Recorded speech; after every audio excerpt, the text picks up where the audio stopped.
Hare Krishna, Bhagavata Maharaja. You look very beautiful there. Nice Kusum Sarovar picture behind you. So I want to thank everybody very much for taking part in this. I hope you're all tolerant with me. I'm not very expert. This is the first time I've tried to organize such a thing. I want to thank Amritesh Gaur Prabhu, who's co-hosting with me in case our connection drops, which it did like 3 times on me yesterday when I was Zooming. We have a new connection since then.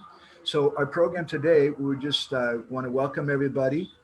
This is the 25th annual separation festival for our revered spiritual master, Srimad Gour Govinda Swami Maharaj. It was 25 years ago on this day in Sridham Mayapur that Guru Maharaj left this world and from our external vision. And we're having this program. Someone asked me recently why we didn't have more God brothers speaking. I'd like that. But here in Bhubaneswar, many God brothers are speaking, and also I think in Belgium and France and different places. We wanted to have some special friends online. And also the temple asked me to keep it to 2 sessions for certain times on these 2 days. So it'll be today and tonight, starting Indian time, 6:30 to 8:30 p.m. And then the same times again tomorrow. So we're going to start today with a short video clip, just about 5 minutes of Guru Maharaj. It's titled Develop Greed for Sadhu Sanga, just to set the tone. And then we'll hear something from Chaitanya Chandra Prabhu, Devamrita Maharaja, Partha Sarathi Maharaja. And then we have our Bhagavata Maharaja, and then Raghava Pandit Prabhu, and then our dear God sister Anuradha Dasi, and then Vaijayanti Mataji. And then we'll have, if anybody has any questions or comments, we'll give 10 minutes or so for that if all goes well. We're not expecting everything's going to go well, though, because it's the material world that just doesn't work like that.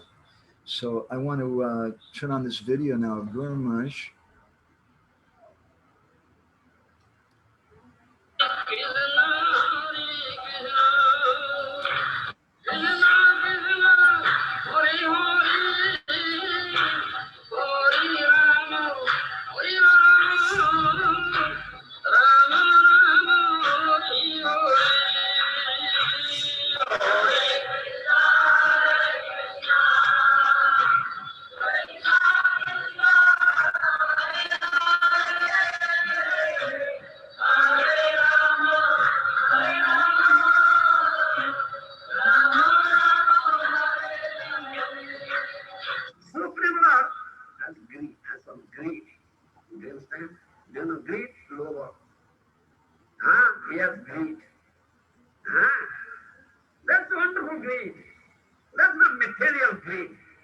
Ada kene apa tuh Madhavananda satu Sanga ini Gurudev di Sumba. Isn't it? Gita. Gita Krishna said, give up these three. Kama, Krodha, Lobha. Love, greed, anger. These are enemies. If you will capture three enemies, these 3 enemies, then they will drag you to the hell. They are door to the hell. But give up this thing. You understand? But greed of the Lord is there. Lord has greed. You understand? And this greed is also utilized in service of the Lord. You understand? Yes. You should utilize this greed for the service of the Lord. How can you utilize this greed for the service of the Lord? How can you? Utilize the greed, but material greed should be given up. But this greed should be utilized for Krishna service. How will it be utilized? Develop the Sadhu Sangha Krishna Katha Imatrasai. Samsara Jinitya Kon Vastunai. Develop greed for Sadhu Sangha. And here Krishna Katha. That is the greed to be developed. You understand? Sadhu Sangha Krishna Katha Imatrasai. Samsara Jinitya Kon Vastunai. One should develop this greed of Sadhu Sangha. How can I have Sadhu Sangha more and more, and here Krishna Katha next time, Krishna Katha from his lips, more and more, there is no satisfaction in it. You understand?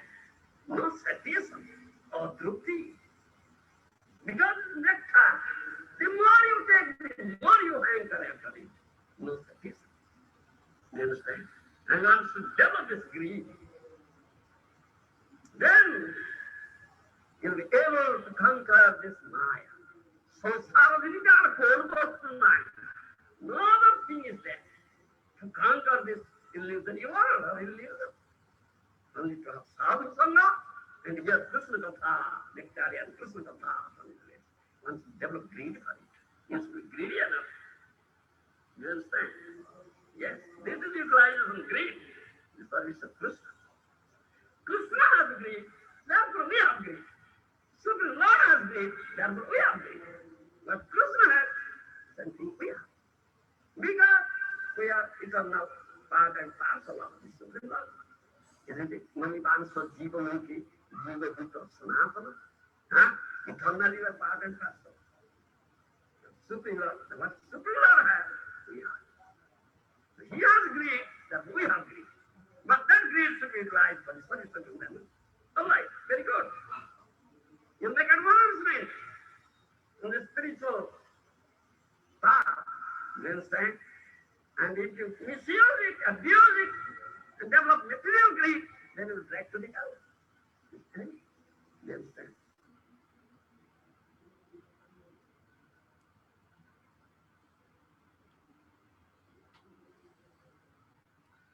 Hare Krishna.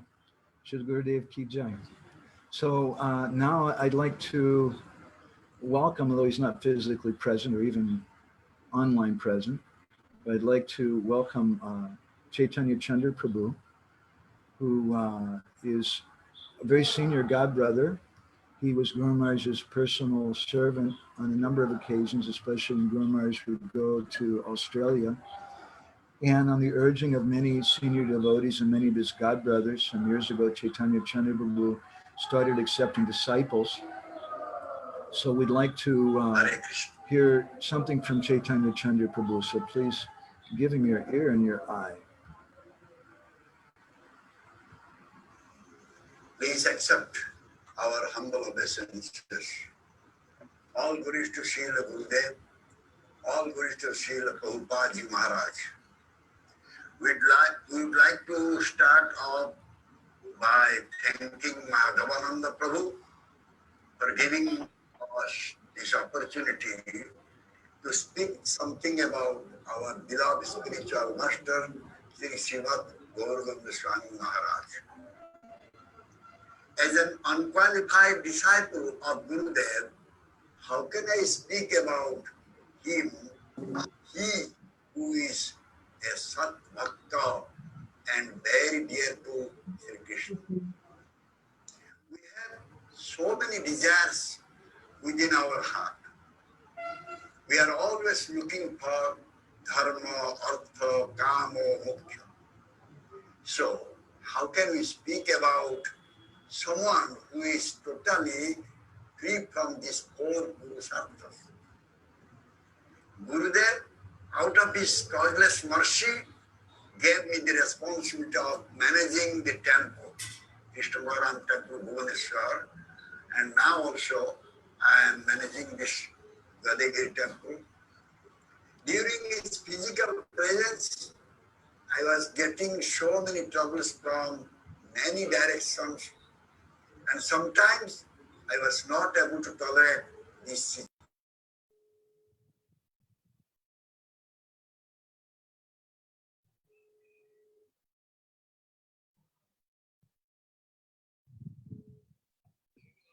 I'm not hearing him now. Haribol. I'm also saying to you, you should tolerate and go. While listening to Gurudev's class, I came to learn that tolerance is one of the valuable ornament for a devotee engaging in sadhana bhakti, remaining in a temple or a bhakti. Apart from this, we also heard from Gurudev that whenever we are not able to tolerate time we should inquire whether our chanting is going on nicely or not. After hearing this, I was convinced that maybe my bhajan is not nice. Therefore, Krishna is arranging these types of situations for me to learn how to tolerate. But what about cooperate? Long time I was just thinking deeply about the word cooperate. What type of cooperation will I have to extend? And towards whom? This question was always bothering me. Many nights I was crying because of not being able to understand the real meaning of cooperate. Finally, by the mercy of Gurudev and Srila Prabhupada, we got the answer. In an article written by Srila Prabhupada, he mentions, Ekaki amar nahi paaye bhavo harinam sankirtane. Srila Prabhupada writes in that article, you devotees, you should help me. You should cooperate with me so I can preach Krishna consciousness nicely all over the world. After going through this article, I came to know what exactly Gurudev means about cooperate. By Gurudev and Gopal's arrangement, we found Gurudev's diary of 1973. In one of the diary entries from October, he mentions seeing a picture of Srimad Chaitanya Mahaprabhu in ecstasy out of love. Gurudev writes, "Oh Mahaprabhu, please shower your mercy on me so that I can develop love for Krishna and I may be able to distribute prema, ananda and santi all over the world." So now the question comes whether I am really cooperating in my Gurudev's mission. If not, then what I am doing is simply non-cooperation. This type of non-cooperation with Gurudev will bring to many types of dangers such as competitive mood and doing some type of activities which will never please Gurudev. So, then what will be my future? Gurudev picked me up from the hellish conditions of life. He wanted to give some taste by which I will never turn my face back. He spared so much of his spiritual blood for us with the hope that if at least one of his disciples can realize the goal of life, then his guruship will be successful. We have gone through Shastra and we can say that Gurudev has not totally departed or disappeared. Still he is with us. But are we really feeling the presence of Gurudev? If we can really feel his presence, then we'll never dare to do things which will not be appreciated by Gurudev. So, on this auspicious occasion, I am praying to Gurudev that he should chastise me, but should not throw me out from his association. I am really helpless. I need only mercy, and I will beg that mercy life after life, because without mercy, we cannot progress in our spiritual path at all.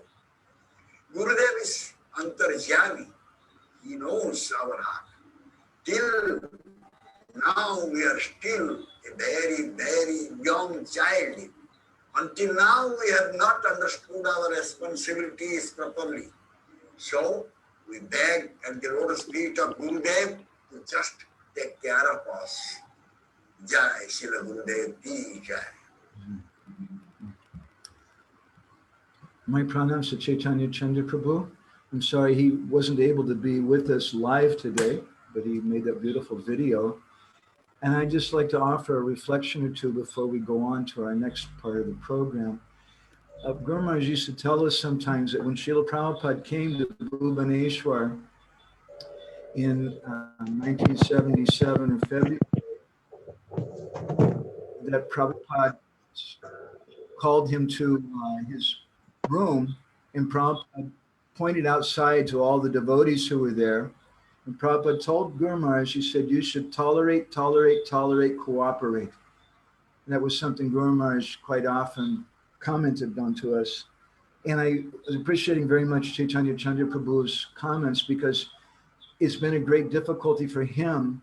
Being a temple president is not an easy thing, especially when you have a lot of people who are, you have foreigners and you have Deshi devotees, local devotees. They don't always understand each other. There's always politics. There's always some difficulties.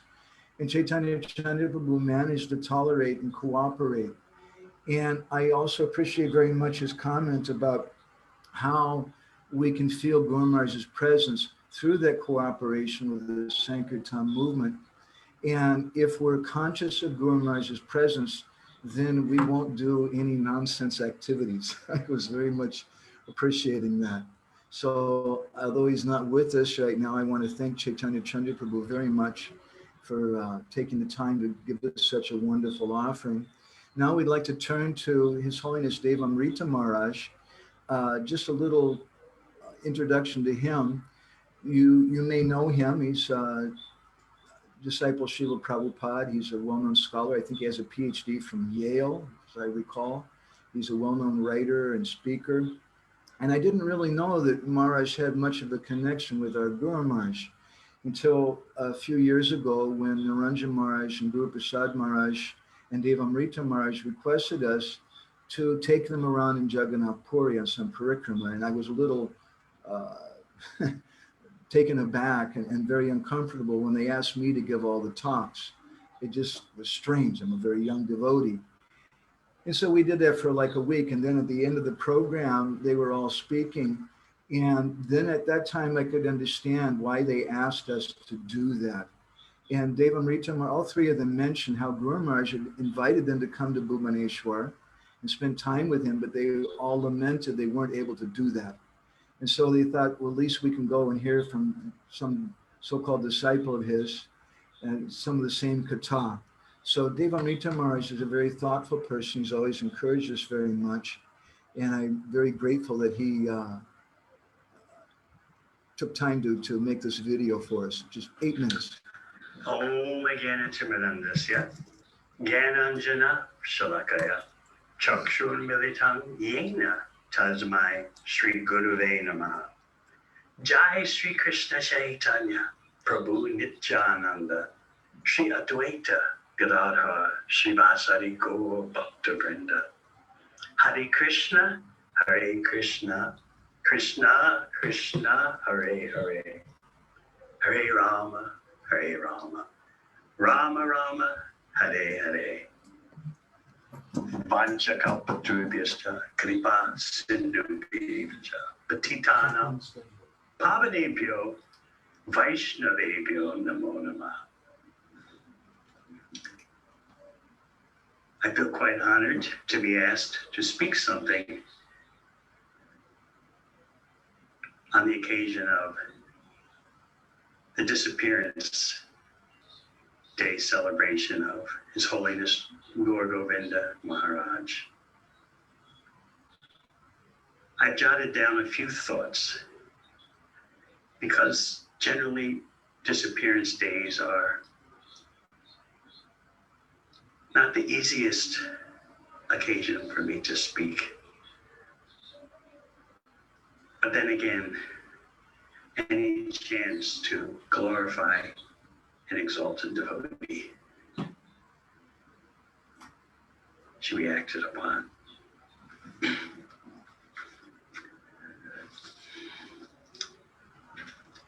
I missed out on the Vapu Association of His Holiness.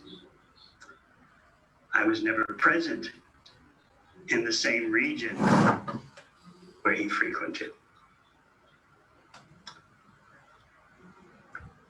Before his departure, however, I was blessed to be present in one of his classes given in the Mayapur temple.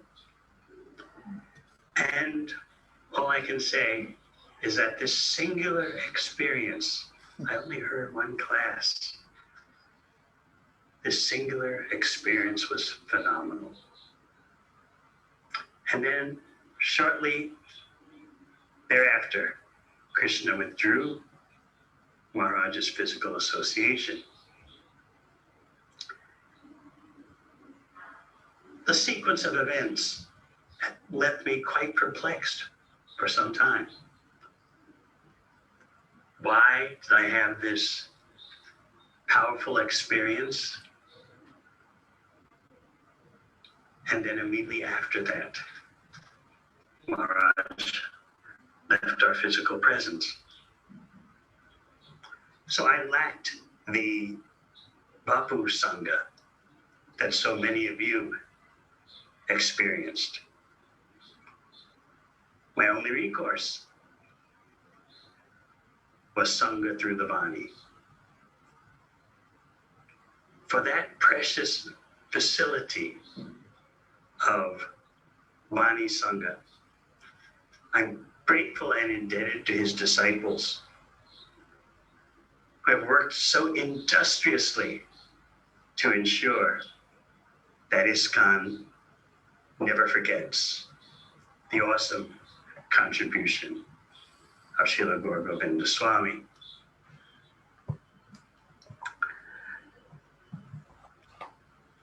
World famous publications like the Sri Krishna Katamrita magazine, now in email format as the Bindu, and books, exquisite books such as Mathura Meets Vrindavan, are an extraordinary boost to any devotee's life, and certainly to mine. In pondering the enormous ongoing contribution of His Holiness Gour Govinda Maharaj, I'd like to present that he added emphasis on Krishna in the current setup of the International Society for Krishna Consciousness. Renewed emphasis on understanding Krishna and loving Krishna. He did this from within Prabhupada's institution as a loyal member and leader. From within Prabhupada's institution, he took the institution higher. And he did this by simply emphasizing Krishna Katha and the science of loving Krishna, demonstrating with his life the state of being immersed in thoughts of Krishna, remembrances of Krishna, describing Krishna and inspiring others to come higher in their spiritual life. So I like to say that he renewed and revived the Krishna factor in Krishna's society. Sometimes in his speaking, in his preaching, he had to push, prod, and even startle us out of our routine, out of our complacency, out of our mechanicalness. For that mercy, we should be eternally indebted. From within the ocean of ISKCON, he was a bhakti volcano, mercifully erupting with higher realizations. By his life and teachings. He raised the standard. He raised the bar for bhakti immersion.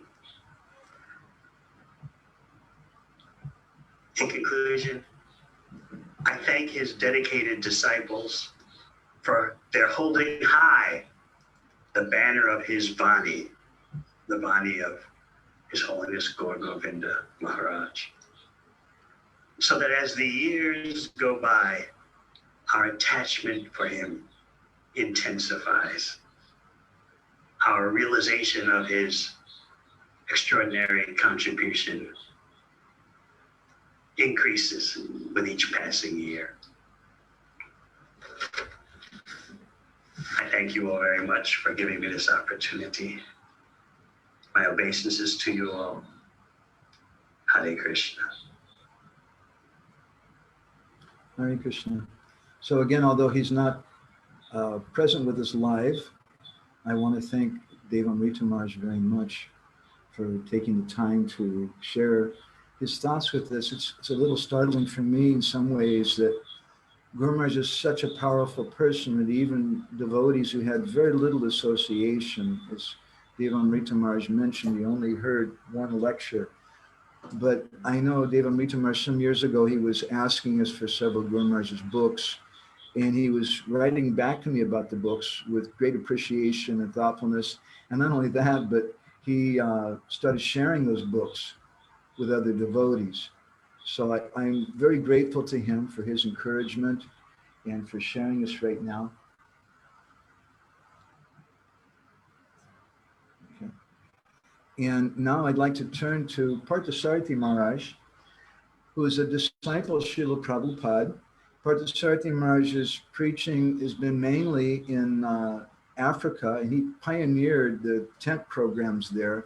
He made thousands of devotees in South Africa. They're a very amazing devotee, amazing preacher, but he's also a very deep individual. He spends about 2 hours a day.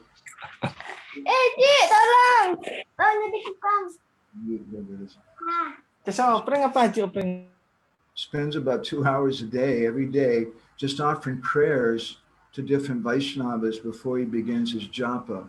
And he generally chants japa, I don't know, between 8 to 12 hours a day when he's not preaching in that. He's a very, very deep, thoughtful person. And Partha Sarathi Maharaj has also been a great encouragement for us over the years. He had, again, just a little association with Guru Maharaj, but it changed his life. So I'd like to turn to Partha Sarathi Maharaj now, the nice video that he sent us. And please give me your ear. Namaste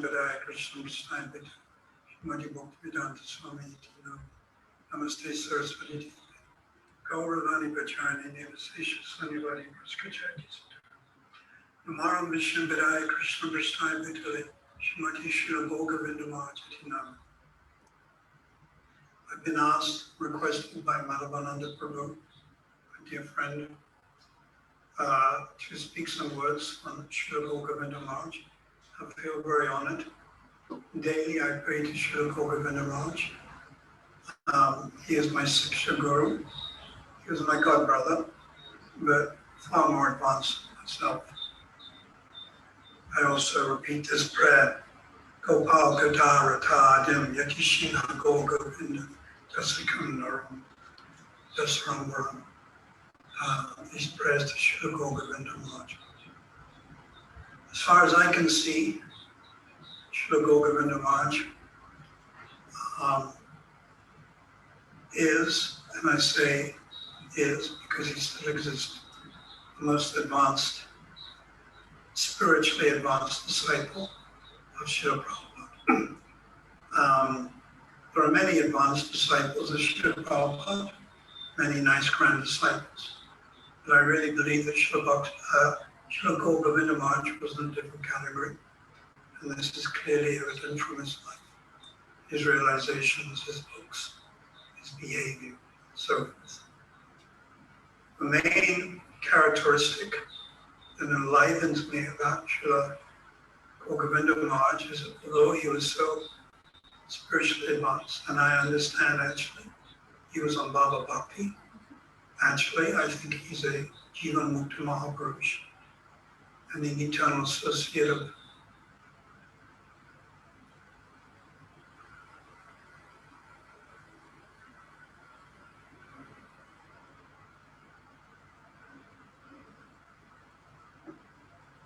eternal associate of Prabhupada.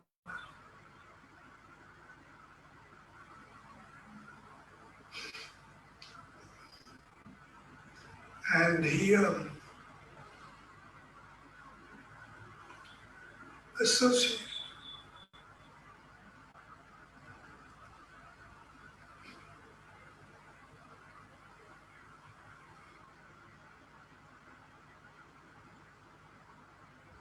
although he was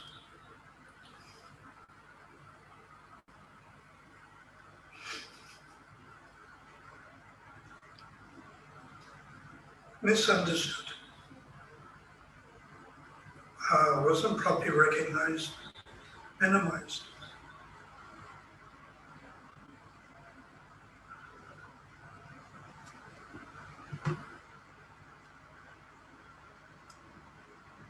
Still, he continued in Prabhupada's mission.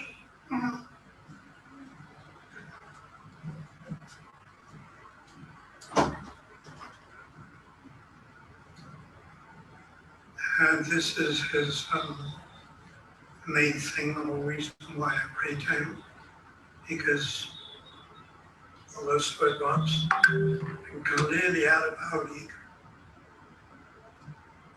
allowed, stayed within the ISKCON mission, although there were so many problems, as I said, misunderstood. But he continued to serve Prabhupada, develop his area in Rasa, and he traveled and tried to preach to the preachers. So this example is very wonderful. Of course, Rasa Vaishnava, but what can you say about Braja Bhakti? He told me, he gave me the example, preaching to the blind, selling glasses. That's right, selling glasses in the land of the blind. Or he also wrote, trying to explain Braja Bhakti is like giving a frog ghee. So, as our society matures, we begin to realize his position. And of course, I don't mean to minimize the position of other God brothers and God sisters. They're also very nice, very advanced. And I think our society will become more healthy when we realize how Srila Gour Govinda Maharaj's unique position. And we follow his example. In other words, we stay within the preaching mission of Prabhupada, although there are faults, although GBC may make errors, or whatever, still we have an obligation, a duty to stay. And if we see faults, then within the mission, try to rectify them and do it according to our realization. Gour Govinda Maharaj was very powerful. He could say things about the jiva. We are not so powerful. We don't have that credibility. So we just peacefully preach and we pray. Lord Chaitanya prayed. Krishna's Kavira says that Shri Rupa Hridaya Shakti Sancharila, the Lord Chaitanya entered the heart of Rupa Goswami, Sava Shakti, and revealed to him Sava Sastra, the conclusion of all scriptures. So we pray that our God brothers, God sisters, and members of ISKCON become endowed with proper siddhanta, proper knowledge, and respect. Learn how to respect. It's the important thing. Learn how to respect other Vaishnavas, whether they're in ISKCON or whether outside ISKCON, whether they're in some other sampradaya. We have to learn how to respect, have affection. This is one of the characteristics of Madhya Bhakti. Bhaktivinoda Thakur said, Madhya Bhakti. He sees other Vaishnavas as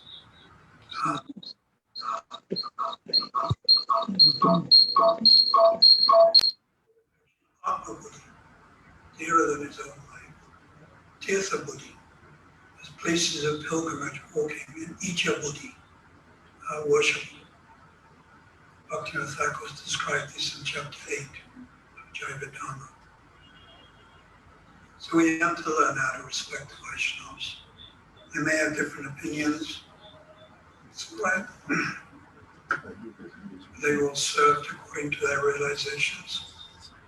But of course, Srila Gour Govinda Maharaj was in a different category, and he had that power and that potency to speak out, which he did. So we honor him for that, and for his allegiance to Prabhupada's personal preaching. Srila Gour Govinda Maharaj ki jai. Gour Govinda. Wow. So again, I'd like to thank Partha Sarathi Maharaj, although he wasn't online with us, but he shared this video. Guru Maharaj used to speak sometimes about the Sat Prema Hridaya Darpana, and how Krishna, if he wants to see himself, he can only be seen in the heart of love of the devotee. So I think in a similar way that we can meet our Guru Maharaj to the hearts of many different Vaishnavas, and what we'll find there will always be a little bit different, because the heart of the Vaishnavas is all a little different.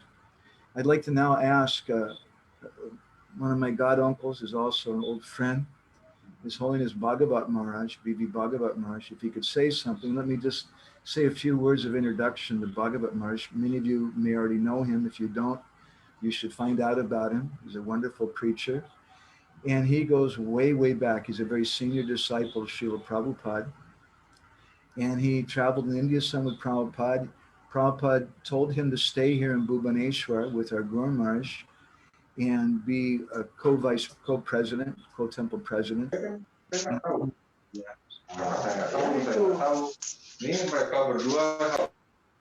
I won't say more about that. This Maharaj may want to say more things in that regard.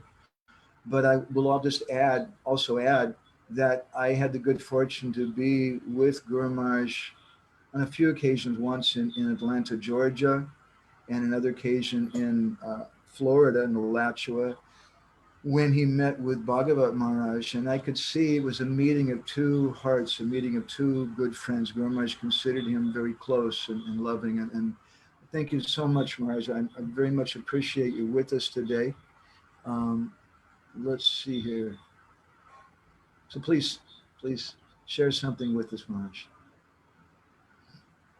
Om Jnana Timirandasya Gananjana Salakaya Chaksuran Militan Yena Tasmai Sri Gurave Namaha. Sri Chaitanya Manubhistam Stavitan Yena Bhutale Swayam Rupam Kadamaya Dadanti Swapadantika. First of all, I'd like to offer my most humble obeisances unto the lotus feet of my Diksha and Shiksha Guru, Nityalila Pravishta Om Vishnupada Satara Satasi Srimad Srila A.C. Bhaktivedanta Swami Prabhupada.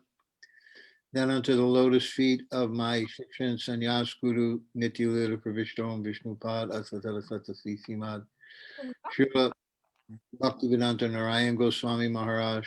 And then offer my most humble obeisances at the lotus feet of my first Shiksha Guru, my dear Priya Bandhu, bosom friend, Nityalila Pravishta Om Vishnupada Satara Satasi Srimad Srila Gour Govinda Goswami Maharaj. And I want to offer my obeisances to all the Vaishnavas and Vaishnavis who are present here today. My Dandavat pranams to one and all. So it is a great honor for me. Thank you so much, Madhavananda, for taking so much trouble to organize this preaching program so that we could all share the glories of Srila Gour Govinda Maharaj with each other on this 25th anniversary of his disappearance, which, you know, Srila Prabhupada used to say, and all the acharyas in our Gaudiya Vaishnava. Haribol. Di kene di Zoom ya ni ada kene. Di Zoom ya ni ada glorifikasi. Mute her, please. Okay. So all the acharyas in our line, they talk about how both the appearance and disappearance days are causes for celebration on some level. And it certainly doesn't feel like that sometimes to us, those who are very close to and had dear and intimate relationships. And certainly for me, when I heard that Srila Gour Govinda Maharaj was leaving, or that he had left, it was very heartbreaking for me. So he was a Vaikuntha man from the beginning. I remember Srila Prabhupada at one point that he was a pure devotee from birth. We saw that he was born into a special line. Srila Prabhupada used to talk about a special birth, how he was very fortunate. Prabhupada would say how he was very fortunate to take a special birth in a family of great exalted Vaishnavas. His father was in a Gaudiya Vaishnav Parivar line, and how Srila Saraswati Thakur also was born into a great Vaishnav family. And so Srila Gour Govinda Maharaj, the same. He was born into a great Vaishnav family. His parents were both involved in the Kirtan movement. They're connected to the temple that was in Jagannathpur, the Krishna temple that was there, Gopal Jew, that was very dear to Srila Gour Govinda Maharaj. And they were initiated into the lineage from Raghunandan Thakur and Shamananda. So they were all, he was born into a great Vaishnav family. He talked about how he heard Srimad Bhagavatam every day of his life until he was very until he left there. He heard it in the village. His father used to recite it every day, the Jagannath Bhagavat. And so he had heard Srimad Bhagavatam daily as a youth, and it had a profound effect on him. He had a great attachment to Krishna. This is a special birth, being born to Vaishnavas who do the kirtans of Narottam Das Thakur and hearing the Srimad Bhagavatam on a daily basis. This is not an ordinary birth. This is the birth of a pure devotee. This is a birth of a very greatly advanced devotee. So we can see right from the beginning, Srila Gour Govinda Maharaj had a very auspicious birth. He had a very auspicious upbringing, and that was just fitting for someone who was such a great soul as himself. And we see that Srila Gour Govinda Maharaj was very dedicated to both Gaur and Gopal, which is the name that he took when he left his family, go in search of his initiating guru. He was born Brajabandhu, but he took the name Gaur Gopal because he said he was in search of a guru who would give him Gaur and Gopal. And he found Srila Prabhupada in Vrindavan, and there he was able to dedicate himself and his entire life to Srila Prabhupada. He said as soon as he read the article in the Back to Godhead about Srila Prabhupada talking about Lord Chaitanya and about Krishna, he understood that, yes, this is my guru. This is the person who is my guru. And he said later that was confirmed when he got into the room and was talking with Srila Prabhupada, and Srila Prabhupada told him, I will give you sannyas and you will go back to Orissa and you will make your own men. And he understood this is guru, because guru is the external manifestation of Paramatma. And this was in my heart that I wanted to take sannyas and that I wanted to preach the mission in Orissa And he knew that. He knew that. Then I understood, again, further confirmation that this is my Guru Maharaj. This is my Guru Maharaj. He knows my heart. He's the external manifestation of Paramatma. Now I am ready to completely surrender at the lotus feet of my Guru Maharaj. And from the beginning, he was dedicated, performing this intimate service for Srila Prabhupada, translating all of his books into Hindi and then Oriya and Bengali. He was a brilliant scholar who knew 5 languages, and he was able to preach the mission of Mahaprabhu in all of those languages with great talent. And he attracted so many people all over the world. Why? Because he did something that Srila Prabhupada repeatedly said. I was just reading an article today, a conversation, not an article. In the conversation, the devotee was praising Srila Prabhupada. Often we would do that. We would glorify Srila Prabhupada and tell him how glorious he was, what a great personality he was. And they were glorifying him and saying, we think that you are more than Paramahansa. And he said, no, I am not. I am not even a devotee. I'm lower than you. I'm lower than the lowest. And then Srila Prabhupada was saying, my only qualification is that I took the order of my Guru Maharaj and I followed it against all odds, against all obstacles, no matter how difficult it was. I continued to devote myself to executing the order of my Guru Maharaj.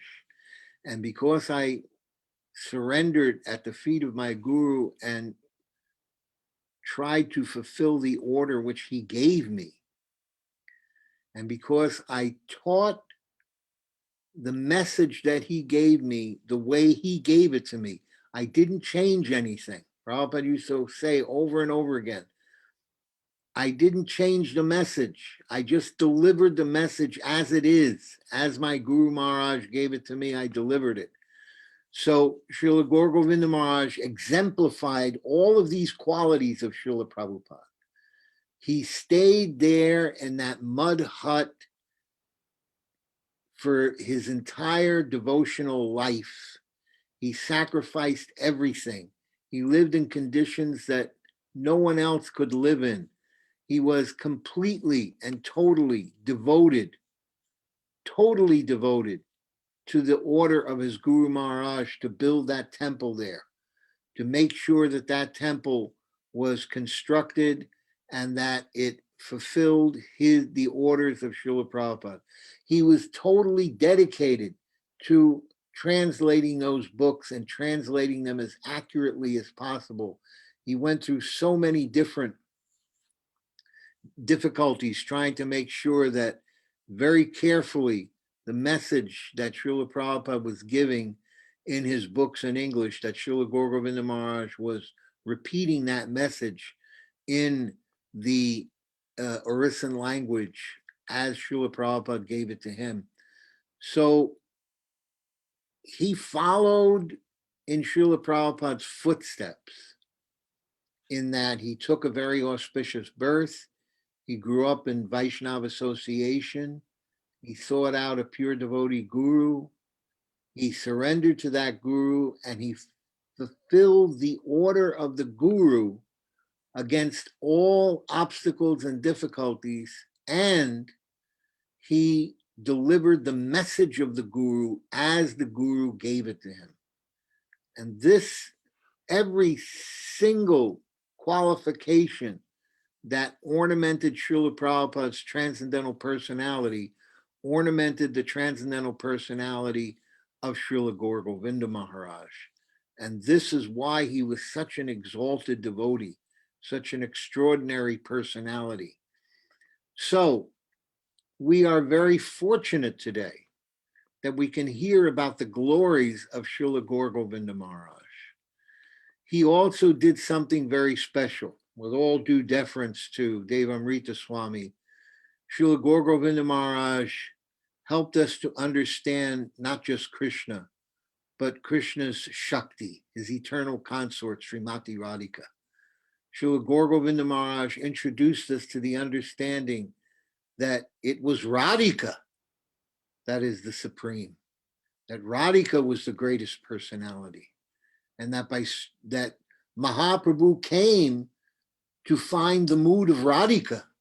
It was Srila Gour Govinda Maharaj who took those parts of Chaitanya Charitamrita that Srila Prabhupada gave us and cast a light on them and brilliantly showed us with great devotion and great transcendental knowledge in a very scholarly manner how Srimati Radhika was the most important personality. He made a great contribution to the ISKCON movement by helping us to understand the importance of Srimati Radhika by quoting those verses and those purports and those commentaries that Srila Prabhupada left us, explaining about those things and then expanding upon that with his own transcendental realization and singing, Kotai go prema moi, Radhe Radhe, Kotai go prema moi, Radhe Radhe, Radhe Radhe go jai, Radhe Radhe, Radhe Radhe go jai, Radhe Radhe, and shouting very loudly, Krishna is going here, to this place, to Govardhan, to Vamshivat and Keshigat. He's going everywhere. Oh Radhe, please come and show me your transcendental form, or I will lose my life. My life air will be gone. In this way, Srila Gour Govinda Maharaj used to preach about the glories of Srimati Radhika and show us how Krishna was hankering for the association of Srimati Radhika, that he was going to lose his life air without the association of Srimati Radhika. This special gift was one of the great things that Srila Gour Govinda Maharaj gave us, this special information, this special knowledge, taking all of that information from Chaitanya Charitamrita that Srila Prabhupada gave us, and then putting it out there in the open, casting a bright light on it, bright like the sun, with his transcendental effulgence and his transcendental knowledge, and brilliantly shining forth. Radhe, Radhe, Radhe, here, this is the goal. This is what we're looking for. This is what Krishna is looking for. This is what we want. We want to be the servants of Srimati Radhika. So we are so fortunate that we had the opportunity to associate intimately with such an exalted personality who gave us such jewels and gifts that we could not understand. I remember how deeply he saw into everything. In that lecture in the book, Mathura Meets Vrindavan, he's talking about that verse about Jamadagni becoming one of the 7 stars in the Saptarishis. And he says, you think this verse is only about stars, but you don't know that every verse in the Bhagavatam is about Madhurya Rasa, about Krishna's relationship with Srimati Radhika. And then he takes the whole lecture and he comes to explain what the meaning of that is. How fortunate we were. How fortunate we were that we had such an exalted devotee who could see between the lines and into the deep meaning of every little verse in the Bhagavatam and all of the different aspects of the verse, every word, and measure it and explain it in great detail, like the previous acharyas, like Jiva Goswami and Vishwanath Chakravarti Thakur. Every vowel, he was able to go into it in great depths because of his both his knowledge of language and his transcendental knowledge, which was, of course, the most important. So I cannot begin to fortunate and how lucky I was to have at such a young age the association of Srila Gour Govinda Maharaj. I was only 26. I was a child. I was a boy. But having that association with him, living with him in the mud hut, having him read to me from Hari Bhakti Vilas, from Bhakti Rasamrita Sindhu, from Gaura Ganadesha Dipika, Radha Krishna Ganadesha Dipika, and all these different scriptures, and explaining them to me in English after reading them to me in the original languages, and helping me to understand the depth of the Gaudiya Vaishnava Siddhanta. My fortune is unlimited by his association. So on this day, I want to offer my most humble obeisances at the lotus feet of my Shiksha Guru, my dear Priya Bandhu, my close, dear friend. I miss you so much. Thank you for all your mercy. Thank you for all your love. I pray that I could even become even one speck of dust on your lotus feet. Srila Gour Govinda Goswami Maharaja ki jai. Srila Gour Govinda Goswami Maharaja ki jai. Srila Gour Govinda Goswami Maharaja ki jai. Bhagavata Maharaj, thank you very much for showing us a very intimate part of your heart. And it's very, very wonderful. I'm really touched that you were speaking about from Mathura meets Vrindavan and how Nanda Maharaj is Premanda. He's blind because of Prem. And although Uddhava is coming and trying to give him the light of Gyan, it doesn't work because it doesn't work with him. Thank you very much for sharing some of your experiences. And for those of you who don't know Bhagavata Maharaj so well, he's on Facebook. He gives regular classes. He's in Dallas right now, enjoying the warm weather, I've heard. I'm in Sorry? Houston. And he also, if you want to read some of his memories of our Guru Maharaj, Maharaj allowed us to interview him some years back, and we printed those memories in the book, When Good Fortune Arises. So thank you so much for being with us today, Maharaj. It really means a lot to me. I know it's very late where you're at. Thank you.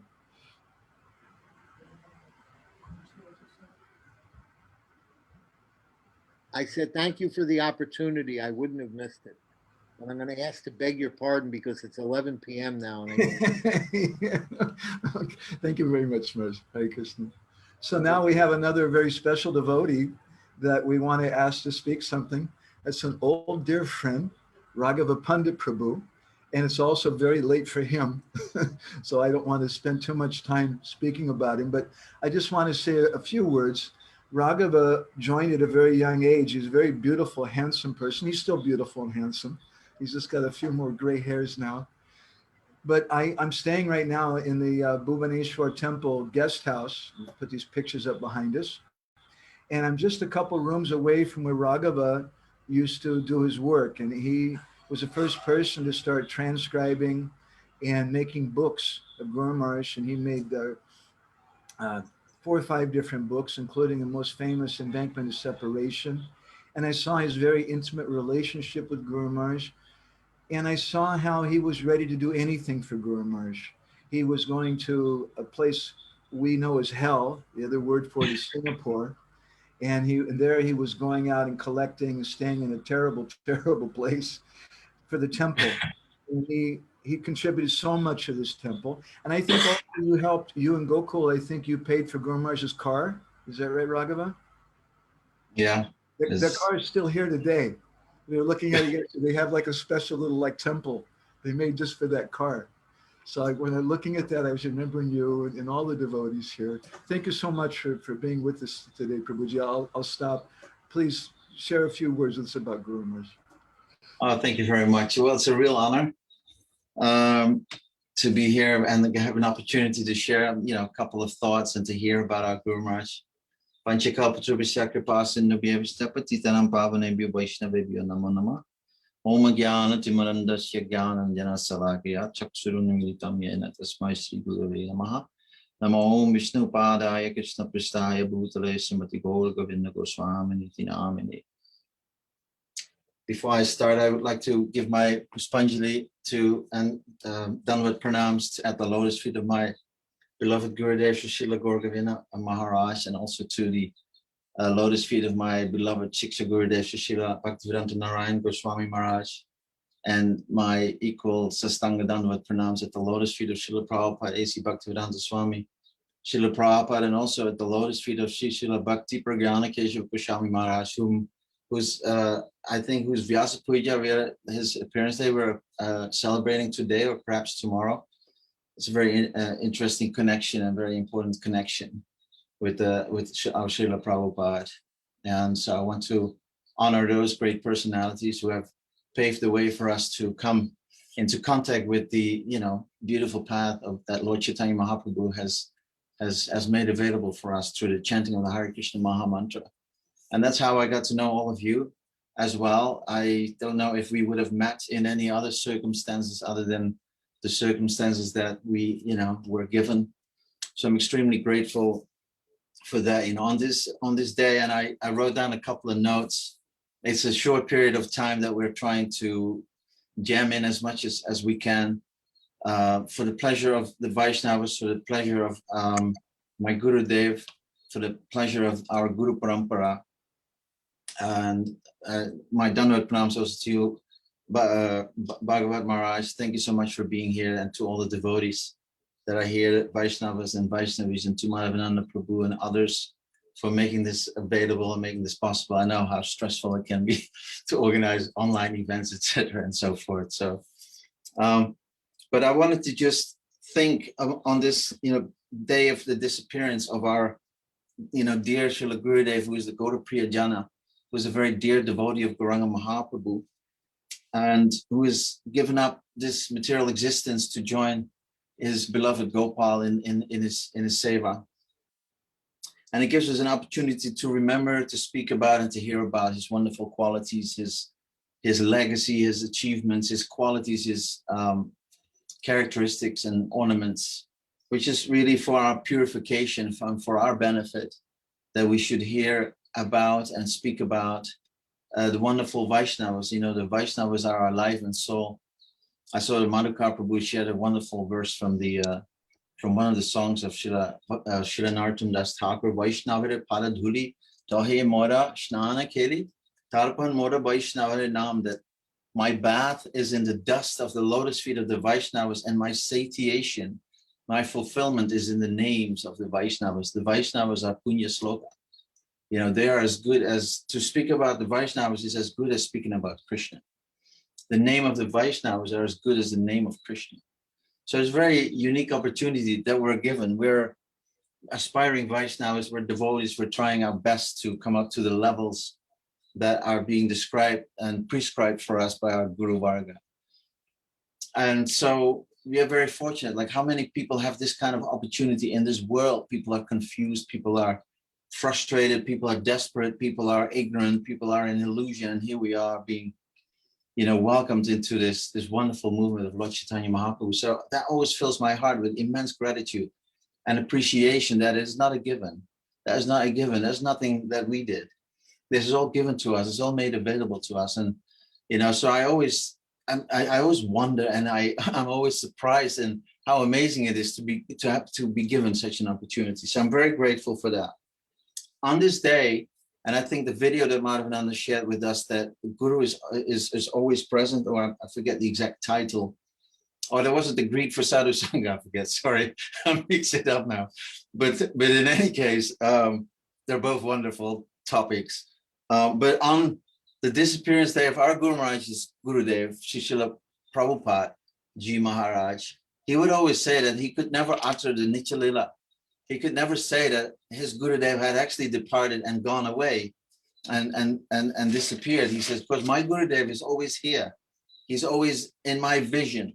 I can never say Nitya Lila, because that is not fact. For him, he's seeing his Gurudev how his Gurudev, and we should also adopt that same mood, how our Gurudev is still here to teach us, myself and all others, in the path of bhakti, and to inspire us that he is right here among us.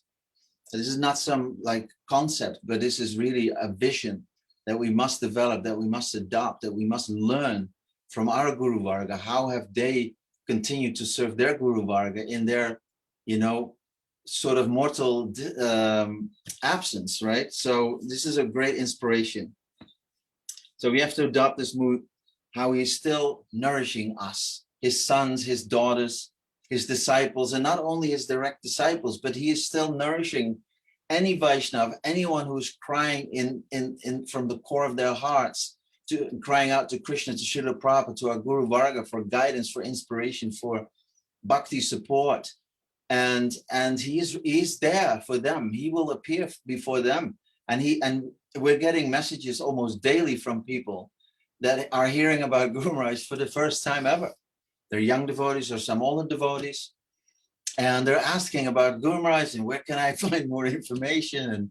And it's amazing. It's amazing the impact, like 25 years after the disappearance of our Guru Maharaj from our mortal vision, that people are still finding so much inspiration. And where has he been? And how come we don't know about him? And so it's a really wonderful effect that the devotee of Krishna has.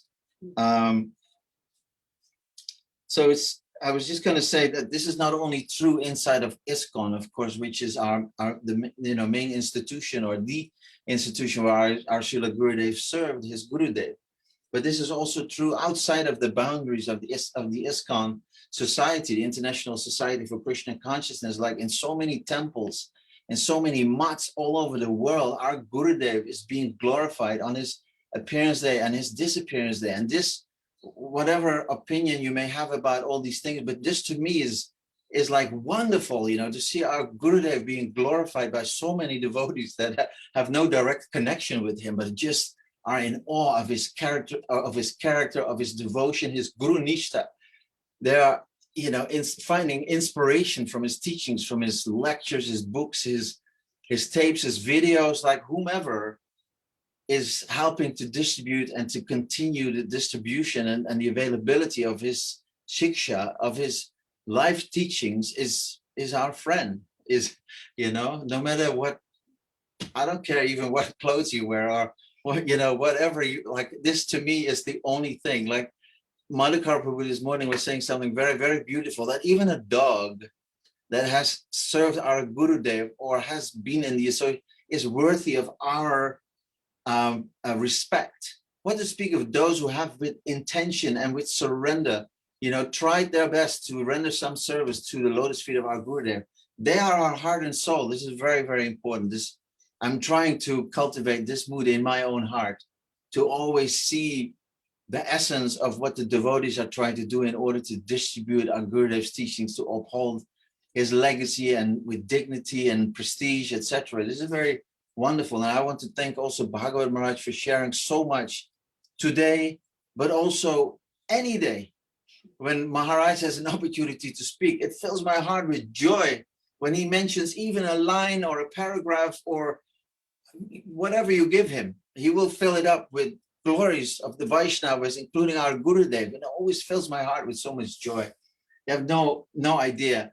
And also seeing the other devotees like Devamrita Maharaja and I forget a Maharaj from South Africa, like so much love, Partha Sarathi Maharaja, so much love and devotion and respect and adoration and just, it's really wonderful to see. It fills my heart with joy. Like anyone who's a friend of my Gurudev is my friend, so this is very wonderful. I just want to, and the reason why that's possible, I find, is that Gurudev finds a way to those who are simple-hearted, right? I always remember this is a key slogan. I should have this a big tattoo on my somewhere that says simplicity is Vaishnavism, because Gurudev would always drive this point home so strongly, like uncomplicate yourself. Simplicity is Vaishnavism. Those who are simple are natural Vaishnavas. This is what I'm trying to somehow cultivate in my complicated, ego mind, that is completely entangled in the rights and wrongs of this world and all of that, to just simply be a Vaishnava or try to follow the teachings of our Guru Varga, and simply with love in our heart, give praise to the Vaishnavas, worship Gaur Nityananda, Radha Krishna and Vrindavan, and, chant Harinam, take Harinam, serve Harinam, and try to keep my life simple. It's not up to me to solve all the problems of the world, of the GBC, of this thing, of that thing. Like, it's not my responsibility to solve all these problems. So why would I go there and try to somehow or other, become the savior of the story? That's not my job.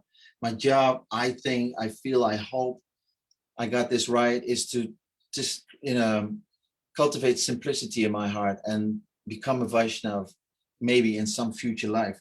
I'm hopeful. I don't know. My Gurudev is so powerful. That's my only hope. I have no hope based on my own strengths or my own abilities, but I know my Gurudev is very powerful. He's a magician. And he comes in a line of magicians, by the way. If I may, I don't know how many minutes I have left, but I'd like to share a short story about how I met Srila Gurudev, because somehow independent me, I've been to India, I spent some time at the VIHE, and I got some inspiration about Krishna Bhakti and Krishna consciousness. I thought it was wonderful. When I came back to Holland, my landlord had given up my apartment, so I had to somehow, Krishna forced me to move into the temple, which was then closing down in Amsterdam. So he forced me all the way in the rural area of Radhadesh. There's no way for me to escape as a young man, trying to get a little fix of whatever sense gratification. So here I am stuck in the middle of Radhadesh, not a bad place to be stuck. And I was invited, had to enroll into the Bhakta program, which was then being led by Maitreya Rishi, who later became Mahesh Pandit. So I'm always indebted to him and I'm very grateful to him. And I've let him know also recently, when he just called me on the phone, all completely off guard. And he, as part of a Bhakta program, he says, okay, everyone, pack your bags. Today we are going to see the Padayatris who are visiting us from the UK. I think this is 1991. And there's a sannyasi there that we must hear from. So we all went, not knowing what to expect. And that's when I heard and saw Guru Maharaj for the first time. And he was speaking about the mercy and the power of Lord Nityananda, and how we should beg and pray for the mercy of Lord Nityananda if we want to truly be connected with a Satguru. And so, being young and in this Bhakta program and looking for what are my steps for my development, like the idea of Guru Padasroy, of accepting a guru, becomes viable, becomes an important next step. Otherwise, we're just hanging around the devotees a little bit and take some Mahaprasadam, and you can continue this for a very long time. But I felt like in order to make that next step, I needed to put that thing, to sort of open my heart to finding that person who could guide me. And so I saw Gurudev, whom then I, thought, wow, he's different than what I'm used to seeing. Most of the sannyasis, most of the preachers that come through, there's a certain style, there's a certain walk, there's a certain color, and everything was different about him, and but supremely joyful and extremely, knowledgeable and That's what I'm used to doing with the Chinese. Grave, so I was very impressed. And the next day, I think he visited Radhadesh temple. So again, I was taking notes like my life depended on it. And I later came to realize that my life did depend on it. But so then after some time, I decided to go to India quite independently.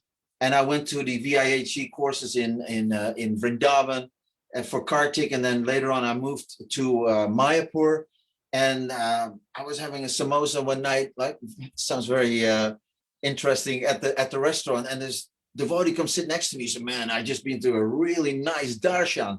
I said, well, who was it? He said, Gour Govinda Maharaj. He's on the 5th floor, or I forget the floor, room number 80 or 81, right? In the conch building or some building. And you should come, it's amazing. I said, oh yeah, I met him. So anyway, I go the next evening, and I think 3 or 4 nights in a row, I go there, I'm totally hooked. I knew in my heart, he's my guru. He's my guru. So at the last, I had some questions in my mind, and the last darshan before Gurudev was going to go back to Orissa, to Bhubaneswar, I had some questions, and I thought I'll wait until his darshan, the talk is over at night. Maybe, I don't know, maybe some 10 or 15, maximum 15 devotees were in his room. And I thought I'll wait and then I'll ask. I'm a bit shy. But while I'm sitting there, you know, thinking about my questions, he's answering these questions.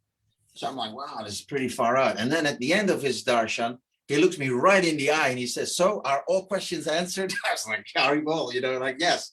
So I was like, whoa, I waited till everyone left the room and I paid my full Dandavat pranams. I tried, I mean, at least externally. I'm not trying to make this into, you know, like my story. But I asked him to accept me as a disciple. And he says, well, he says, just as a guru should scrutinize the disciple for a period of time, similarly, disciples should also scrutinize guru before you can enter this relationship. So you should come to Bhubaneswar and hear, because unless you're here, how can you develop Shraddha? So he can help you. And he was pointing at my Gokul Das, godbrother to be. And so he helped me out with ticket and whatever arrangements to get on a train. It was about 10 of us maybe. And we all happily went to Bhubaneswar, and kind of the rest is kind of history. I stayed there for some time, went back to Holland. And there's more to the story. There's so many stories to tell. But eventually I ended up receiving Harinam and Diksha in 92 and 93 respectively, I think. One of the most beautiful things that I remember, or intimate moments, is there are many, there's so many, but one of them was traveling in Europe, in the US, in Australia. But I do remember in the US when we were visiting New Vrindavan. And you know, it's always like a very tricky sort of area, like this New Vrindavan project, you know, has had its ups and downs, and Gurudev is there and meeting so many people that have their stories and their history and backgrounds, and Gurudev is just so compassionate and so kind and so understanding and so wanting to help and nourish. And he's staying in a cabin in one of the cottages on the property, and in the evening there's darshan for. It's not like a big classroom or anything like that in the morning, but this is evening times. It's quite very intimate. And so I'm like, you know, Guru Maharaj is speaking about the most confidential topics of, you know, Lord Chaitanya and why he stayed in Jagannath Puri, and he's speaking Jagannath Mahabhava Prakash, I think, and he's speaking all these wonderful topics that later ended up in the book called The Embankment of Separation, which was a compilation of several occasions where he spoke the same lecture, but sometimes details are left out or added, but they're all part of his pravachan. So yeah, those are some of my dearest moments that I hold very dear. And on a day like this, I just beg again and again at the lotus feet of my dear Gurudev to please forgive me millions and millions of times for all my offenses, for all my shortcomings, for all the bad qualities. Gurudev, I love you. I know you love me. I pray and pray and pray and pray that you don't give up on me. I'm so grateful for your continued nourishment and looking after me through so many wonderful Vaishnavas, my godbrothers and friends, sisters, and in so many ways. So I'm always grateful. So thank you very much. Thank you to the organizers for allowing me to speak a little bit. Please forgive any shortcomings or offenses. This all on me. If anything good came out, this all Gurudev's glory. Srila Gurudev ki jai, Srila Prabhupada ki jai, Nitai Gaur Premanande, Panchakalpatrubhisya Kripa Sindhubhyevacha Patitanam Pavanebhyo Vaishnavibhyo Namo Namaha. Thank you very much. Thank you very much, Raghava. I really appreciate it. I know you're staying up late, and he has to get up early the next morning. For those of you who don't know, he has a what do you call it? I don't know, a sanctuary for animals, for horses and dogs and cows, and so many different personalities there in Connecticut. And he's got to get up early in the morning and take care of all of them. I hadn't heard. Well, I don't have it. I don't own it. I get to hang out here with the animals. Right. That's what we do with his bodies, right? We also do. Yeah. So thank you. I hadn't heard this story before, how you came to Guru Maharaj and the Padayatra and Mahesh Pandit and all that. Another thing I really liked was the story about how Guru Maharaj told Gokul to make arrangements for you. And it reminded me, I don't want to tell my story, but just a couple quick things. On one occasion, Guru Maharaj told Gokul, you make arrangements for Madhavananda to go to Singapore. And so that's when we went. We were doing paintings there. And then when Guru Maharaj came to Bali, everybody left to go to Bali and left me alone because I didn't have money. And like a day after, Gokul phones me up and he said, Guru Maharaj told me to call you. Guru Maharaj said that I should bring you to Bali. So that's what a sweet relationship Gokul has with Guru Maharaj. I know. He's like a transcendental mediator, like the middleman. Thank you very much for sharing that, my dear brother. So now we have our next speaker, very special personality, and that's our dear God sister Anuradha. She deserves one of those badges. I don't know, like what do you call it, the Purple Heart at least, because she raised single-handedly 6 children, and not just any kind of children, but they were Australian children. Double trouble. And she did that in this most conservative place in the whole world, in Orissa, and at the same time serving Guru Maharaj. And I don't even think she lost her sanity. I don't know how that worked. Anybody else would go completely crazy. And she's so dedicated to Guru Maharaj. Thank you for being with us, Anuradha. Hare Krishna. Hare Krishna. Can everybody hear me? Is it going okay? Yes. I'm sorry. This is my very first experience with a Zoom meeting, and it's really touching. I'm just overwhelmed to just see everybody. And I thank you, sincerely for arranging this and for everybody to be there. Please be patient with me because I haven't done this before. So I've actually written something. So I'll try and read it out. It's so heart-churning, always glorifying Gurudev on his disappearance day. So please bear with me. It is 25 years since our beloved Gurudev so suddenly left this world. It has been stated and shown that he was a Vaishnava from birth. He never engaged in sinful activities or as an Avaishnava in his entire life. And astrologers said that he came directly from the Lord's abode, a Nitya Siddha devotee. These things have been well researched and documented. Srila Prabhupada affectionately called him my child. Srila Gour Govinda Swami perfectly represented the teachings of our Guru Parampara, expertly establishing Tattva Siddhanta according to our Gaudiya Acharyas, and therefore he's a great Mahajan, a Tattva Acharya. The moment we heard that our Gurudev had left this world was a great shock for us. It wasn't just the tragic news that now we no longer will have the personal association of our loving Father and Guide, no longer witness his ecstasy after Srimad Bhagavatam classes, or hear his belly laughter about the foolishness of material life. It was something far worse than that. On the one hand, we were happy that surely now he's again reunited with Sri Sri Radhesham in their eternal Leela. But on the other, it appeared to be a confirmation of Gurudev's hurting heart. For us disciples, that has been the hardest issue to cope and deal with. Gurudev didn't die of a disease or an accident. He voluntarily chose to leave this world. The events leading up to his departure are truly amazing and mysterious. As a child, he had witnessed his grandfather exactly doing this, making a decision to go back to the Lord's Nitya Leela, fixing a time and day, and peacefully departing in perfect Krishna consciousness. This is a very rare phenomenon, practically unheard of in this day and age. Now devotees in Mayapur had witnessed this. My meditation today is on the tenderness of a pure Vaishnava's heart. Gurudev was so learned, a determined and powerful leader, a heroic fighter for truth, very renowned sannyasi, totally committed to Srila Prabhupada's service. Srila Prabhupada's instructions to him were his life. He was so humble, caring, loving, very attentive in training his disciples personally. He was never once influenced by the 3 modes of nature, definitely not suffering from any anarthas, never victim to imperfect senses, cheating or being cheated. His heart filled to the brim with Krishna prema. However, at times, his heart hurt. Recently, disciples in a discussion yet again tried to understand Gurudev's sudden disappearance. Was it due to the increasing pain he described to us after each GBC meeting? If you listen to an arrival lecture he gave on the 5th of March, 1995 in Bhubaneswar, after the GBC meetings, you'll hear how he expressed such pain.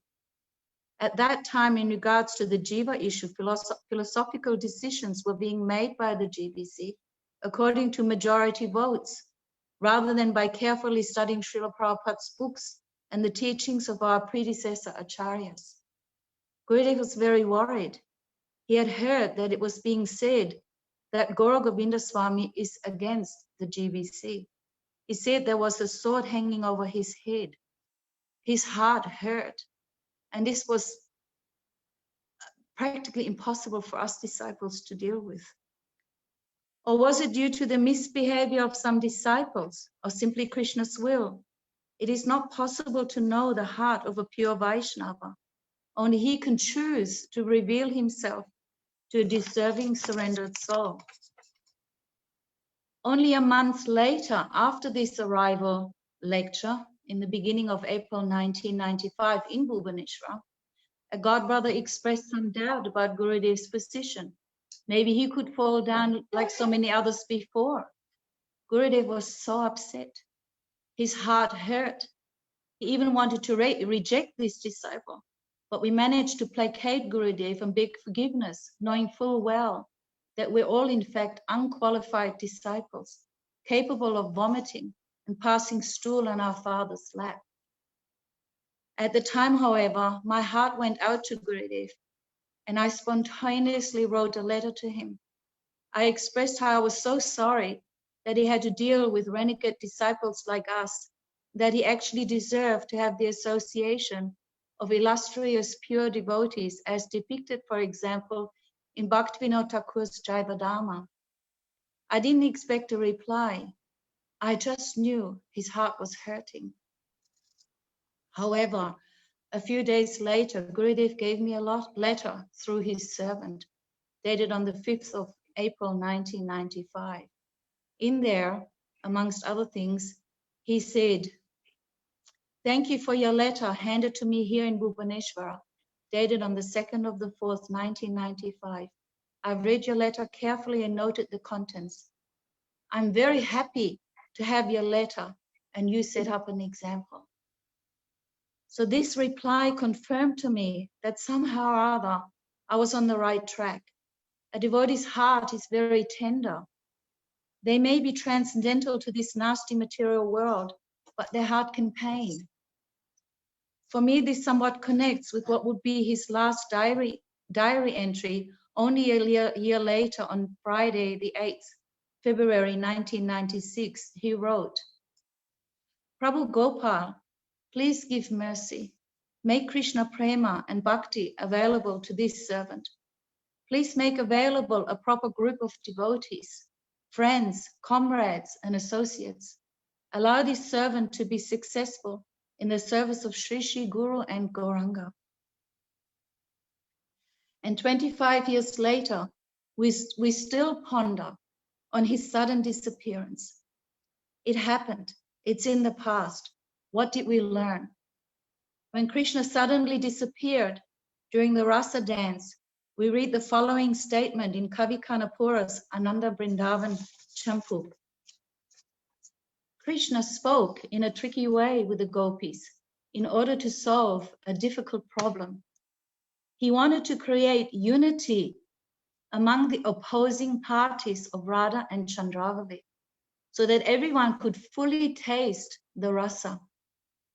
Superficially, he seemed indifferent, but within, he relished the essence of sweetness. Blinded by their attachment, the gopis only took the outer meaning. They could not perceive the hidden reality of his words. And in the next chapter, in the battle of love, the gopis, being completely endowed with prema, served as wish-fulfilling gems satisfying Krishna's every desire for rasa. Being free from anger and full of wonderful qualities, the selfless gopis united in friendship. And then a little further, the purity of the gopis' love had been colored by the pride of love, which is unfavorable for the growth of bliss. Krishna instantly created a situation of pain in separation, which acted as a solvent to remove the false color. It is my fervent belief, whatever a pure devotee does is for the pleasure of Krishna and also his way to show mercy to the conditioned souls. May this pain of separation from our beloved Gurudev unite us in friendship so that we may all progress happily on the path of pure devotional service. Let us learn to deal carefully with the tender hearts of pure devotees. Dear Gurudev, please forgive me. I realize I'm the most puffed up and such a proud devotee. Please remove my pride and make me qualified for your service.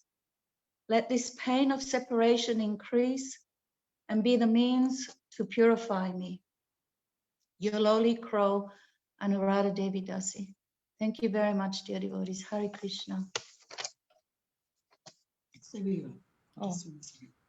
Krishna. Thank you very much, Anuradha. I really, really appreciate it. Anuradha is in Vrindavan now, and she's there with our next speaker, who I'll introduce in a moment. I just want to offer a little reflection or two on what you said. Thank you so much for speaking about this letter that Guru Maharaj wrote back to you. A very short letter, but what I see in that is that as disciples or aspiring disciples, as everyone's been saying, we should want to be empathetic with Gurudev. We should try to understand his pains and make those pains our own. I was also very much appreciating the very sweet excerpts you read from Ananda Vrindavan Champu. Thank you for that. That's Guru Maharaj, I think, would like that very much. And I was also really struck me your comment you made about how may the pain of separation unite all of us together. That's something that we have in common. The gopis are united not just because they all live in the same place, but because they have the same pain in their heart. They have the same feelings in their heart. And that's what will unite us. So thank you so much for such a deep offering and sharing us with this. I really appreciate that. So let me go on to our next speaker now. The very special personality who I don't think I've seen since about 1996. That's Vaijayanti Mala. I don't know if you even remember me, but I interviewed you. Of course I remember you. We have another Australian here also. We are mates. Old friend. So for those of you who don't know, Vaijayanti Mala has a very, very special connection with our revered spiritual master. I don't know what you want to tell today. That's up for you. Yeah. But she was there when Guru Maharaj left his body. She was speaking with him and asking some questions from him. And I don't want to limit you to speak about that, whatever you'd like to talk about. I just want to thank you from the core of my heart for coming here with us today. For those of you who don't know about Vaijayanti Mala, she's been living in Vrindavan as a sadhu. She's a disciple of the exalted Srila Bhaktivedanta Narayan Maharaj. And she's a very, very thoughtful, deep person. I'm just so delighted. So delighted. Thank you. Thank you. It's too kind. I don't know what to do with that. Please share something with us. Suswagatam. Okay. Om Agyanti Mirandasya Gyananjana Shalakaya Chakshun Militam Jina Tasmai Shri Guruve Namaha. Guruve Gaurachandraya Radhikaya Tadalaya Krishna Krishna Bhaktaya Tad Bhaktaya Namo Namaha Vanchakalpa Turubhya Strakripa Sindhubhya Vachapatitanam Pavane Vaishnavi Namo Namaha. I offer my unlimited Dandavat Pranam to my beloved Gurudev Nityalila Pravishtaram Vishnupad Shishima Bhaktivedanta Narayan Goswami Maharaj, by whose mercy I've really come to appreciate Srila Gour Govinda Maharaj so much. And just yesterday, I found the paper that I'd written a few days after Srila Gour Govinda Maharaj left this world. I'd written my notes, and it was so moving. And then sitting next to Anuradha and seeing her control her tears has made me sort of, it entered my heart, the depth of her emotion. So don't mind.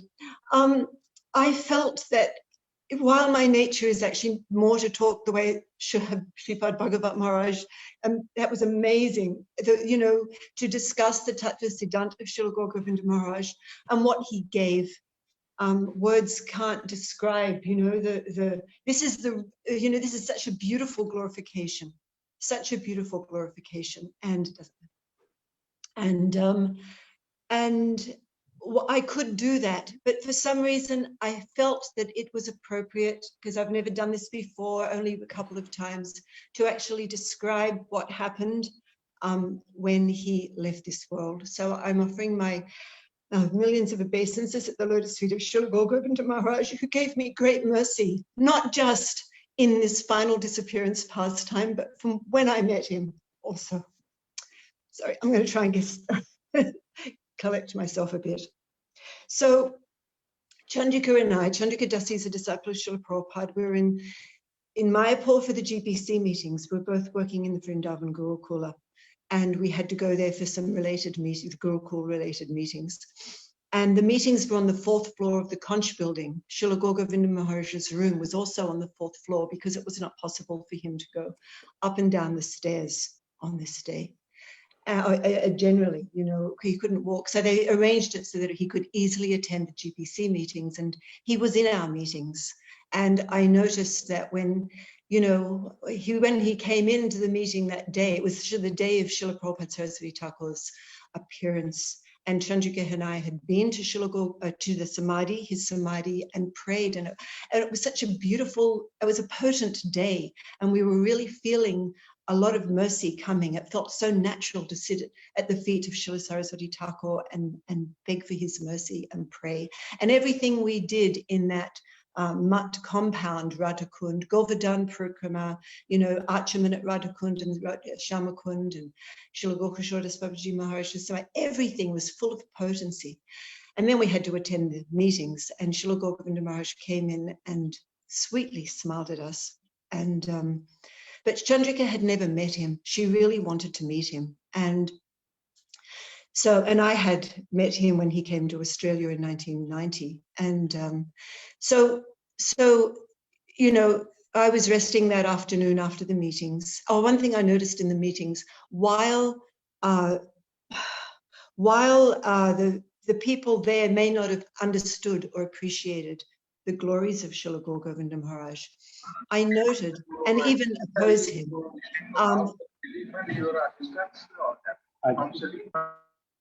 Sorry, is there a problem? Haribol. Oh no, don't tell me. We can hear you. Okay, all right. I noticed that when they were talking with each other very casually, asking, what's your opinion? And whenever they asked Srila Gour Govinda Maharaj's opinion, really naturally, they folded their palms in respect and said, oh, Maharaj. He just drew that out of them. They didn't do that with anyone else. So I noted that. And then that afternoon, I was resting in the room with Chandrika and I had a room in the long building. And there was a knock at the door. Chandrika came to the door. I was resting and she was out. So she knocked at the door. She said, Vaijayanti, it seems that we're leaving tomorrow back to Vrindavan. Please, can you go to the restaurant and get some prasad for the trip? So I made it down to the restaurant. And as I was coming out of the restaurant at that time was right by the main gate. As I was coming out, she appeared again, this time with Bhaktarupa Prabhu. And she said, Bhaktarupa Prabhu's arranged a darshan with Srila Gour Govinda Maharaj and will be able to go this evening. And she was so excited because she so much wanted to meet him. And I said, Chandrika, do you have a question? You can't go and meet a Vaishnava like this without having a question, you know, some questions. And so I went off to my room and she went off to the ground floor of the conch building, where I met her later. And she has big handwriting and she's She's like me. We're both very intense, and she'd written pages of questions. So then we looked through all the questions and we considered which one would please him the most. And we never dreamt that we would never get off the first question, but we numbered them. I think we numbered about 4 questions. And then we went up the stairs, and there were many devotees standing outside the room. Probably, I don't know how many, 10, 12, 15. And I remember thinking, oh, it's going to be a group darshan. But it wasn't. They did not come in. And Chandrika and I entered the room, and there were 4 brahmacharis, I think, or boys sitting behind. There were 2 beds parallel, and there were 4 boys sitting behind one of the beds. And they did not say one word the entire time. They just sat very quietly. And so we offered our pranam, and Bhakti-Rupa Prabhu said, this is Chandrika Dasi, she's your god sister, and she has been waiting for a long time to meet with you. And then there was a sweet exchange, and he said, and this is Vaijayanti Mala, she's the wife of Narada Muni. And in Australia, Srila Gour Govinda Maharaj, you know how he always had that target person when he gave Harikatha? There was often a person in his class, and he'd point to there. Often it was Mathuranath, right? We know. Anuradha Prabhu. But anyway, when Srila Gour Govinda Maharaj was in Australia, it was my husband. And so, he'd be like, Narada Muni, do you know that Narada Muni? Do you understand that Narada Muni? And it was a whole thing. And my husband said one day I sort of hid as best I could. And he said he still found him, Narada Muni. So when, she said, this is, the wife of Narada Muni, Srila Gour Govinda Maharaj just laughed very softly, sweetly. And I said, Maharaj, I've been in Vrindavan now for 5 years, since 91.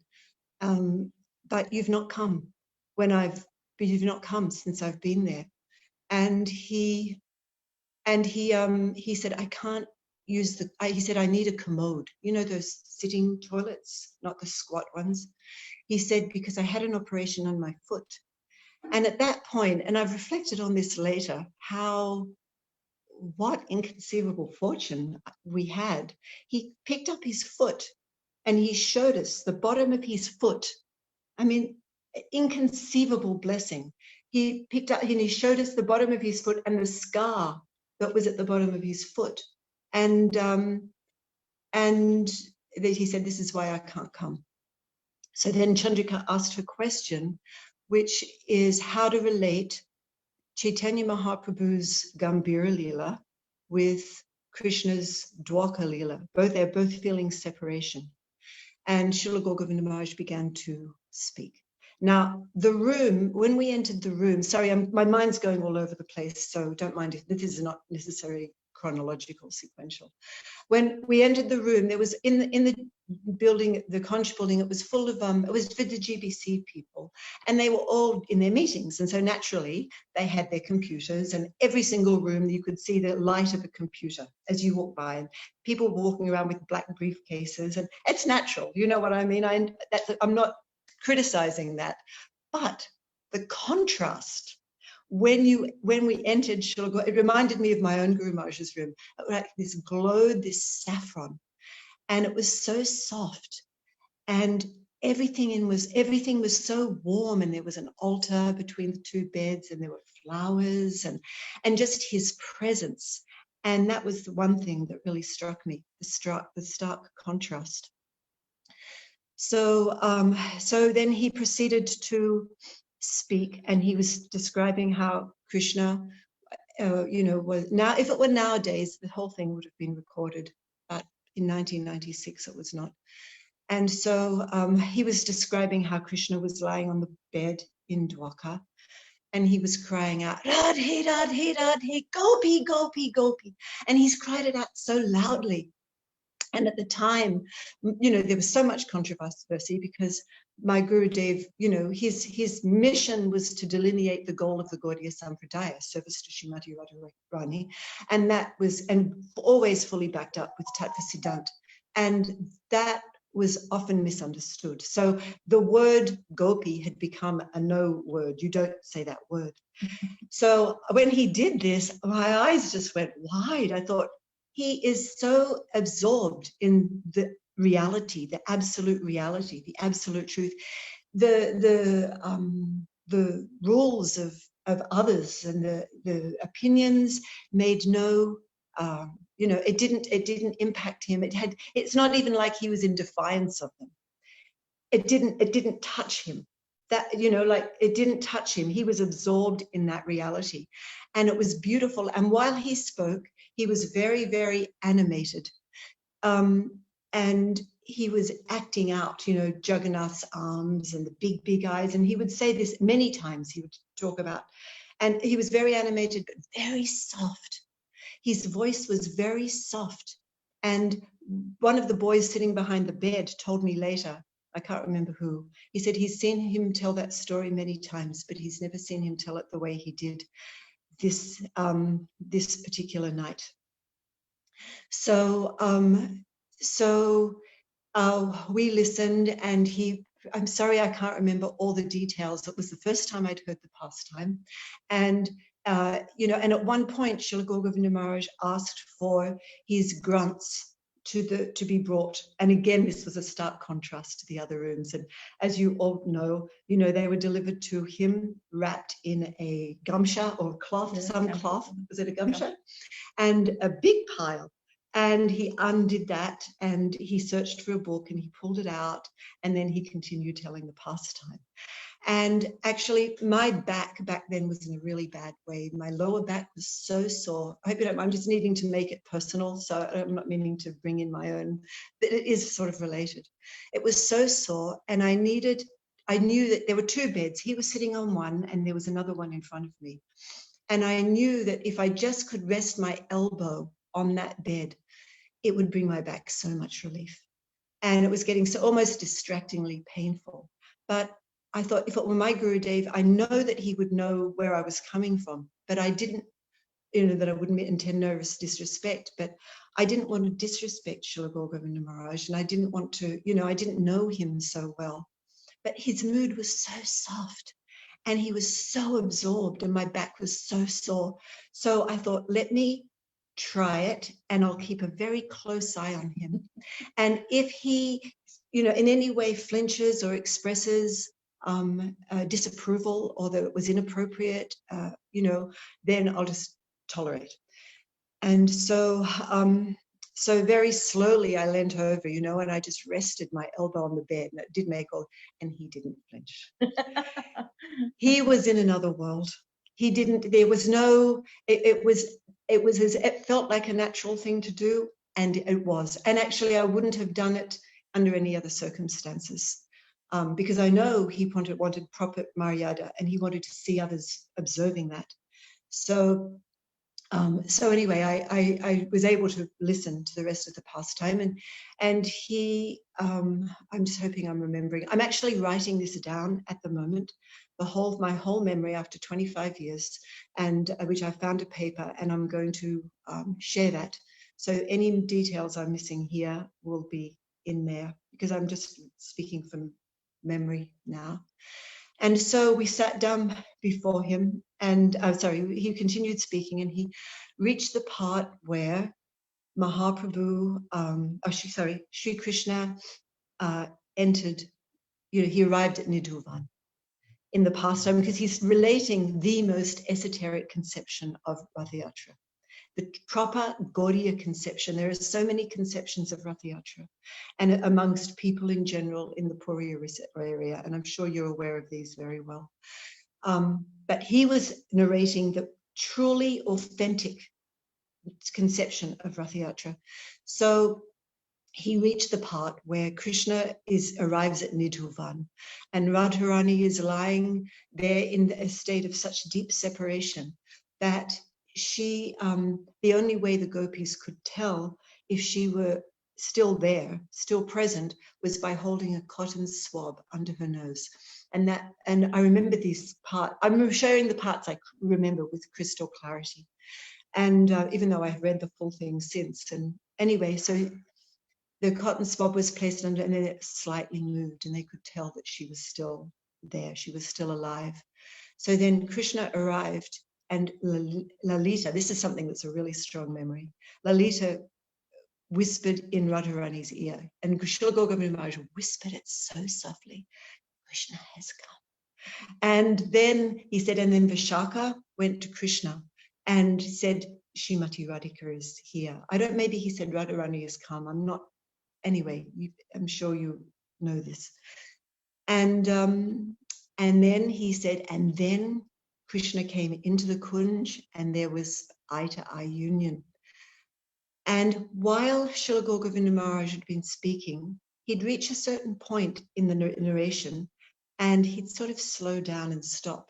Oh, that's one thing. And at a certain point, his servant turned on the fan. And I noticed that when the fan was turned on, his breathing changed. And you know how, like when someone has asthma, they have this wheezing in their breathing. And I noted that, and I was a little cross with the servant. Why they? I thought the two were connected, the fan and the wheezing, but of course we find out later that this was a symptom of deep ecstasy and deep separation that was in his own heart. But at the time I didn't know that, and I was a little upset with the servant. And I talked about it with Chandrika later. At that moment, she had noticed tears in Srila Gour Govinda Maharaj's eyes.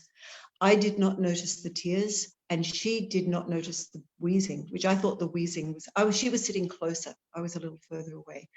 But yeah, we both noted two different things.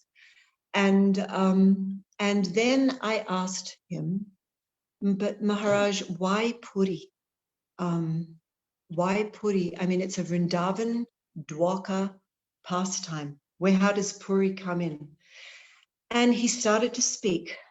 I cannot remember. This is my eternal regret. I can tell you, I've tried so many times to dredge my memory to try and remember what he said, but it's gone. He spoke for only 30 seconds, 40 seconds. I don't know, something like that. And then he folded his palms and he said, I'm very sorry, I cannot speak. And whereas before, throughout the narration, Chandrika had been asking him, because she was just so at the edge of her seat, she was so excited. We both were, but she was, I was watching her, you know, and I was watching her whole face, and, you know, Bhaktirupa Prabhu also with wide eyes, and Srila Gour Govinda Maharaj was glancing at him with so much affection. And she, so occasionally Srila Gour Govinda Maharaj would slow down, and as if he was concluding his narration, and then Chandrika would say, what happened next? And then he would, and then his own love for the pastime, then he became excited by her enthusiasm, and he continued to narrate the pastime. And that had happened a few times, 2, 3, I don't know. But when he said, I'm very sorry, I cannot speak, I knew that was it. I knew that at that point, there was no asking for more. There was no, you know, there was no asking what happened next, or can you speak longer? And so we just offered our pranam, and he said it so much, with so much affection, so softly, and we just offered our pranam and left the room. Bhaktirupa Prabhu escorted us out, and we were walking down the stairs, and we got to the bottom of the stairs, and then 2 devotees ran past us furiously, saying, we've got to get a doctor, he's really sick. And you could imagine, I had just left the room. All he had said is, I'm very sorry, I cannot speak, and I'd heard some wheezing. I just thought maybe there was a connection. I had no idea. I had no idea of what was about to transpire. So we're at the bottom of the, you know, and my first thought was, he couldn't be that serious. We just were speaking to him 2-3 minutes ago.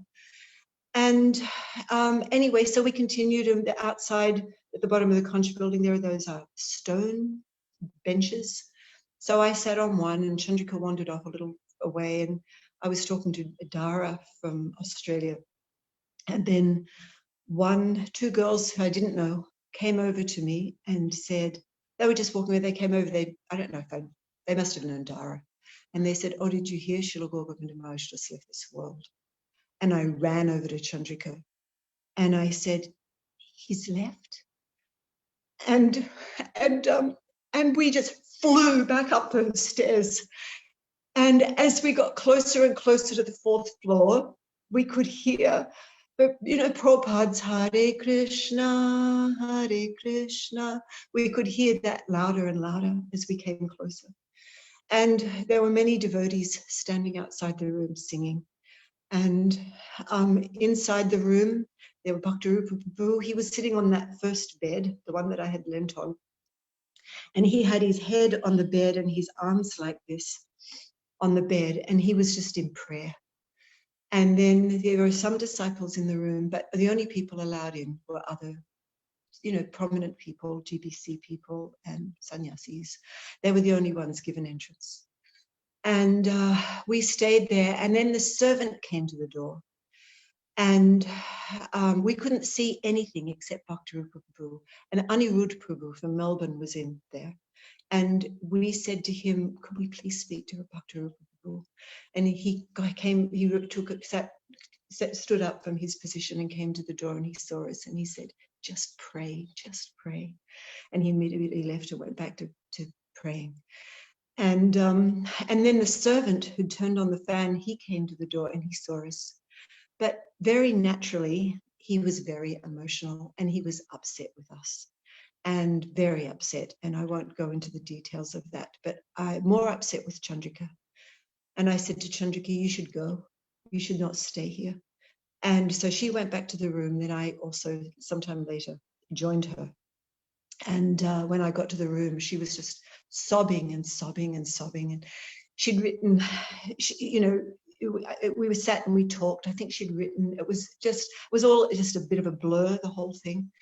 And then we could hear the Maha Mantra because we were on the, from where we were, we could hear the mantra coming from the conch building. So then we realized we have to go and try one more time to receive his darshan.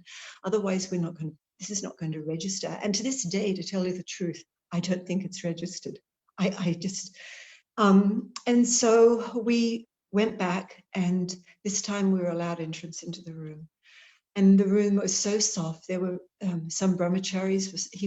They'd put him sitting up on the bed, and he was covered with garlands. And I'm sure many people could tell this story much more beautifully and better with more detail than I can.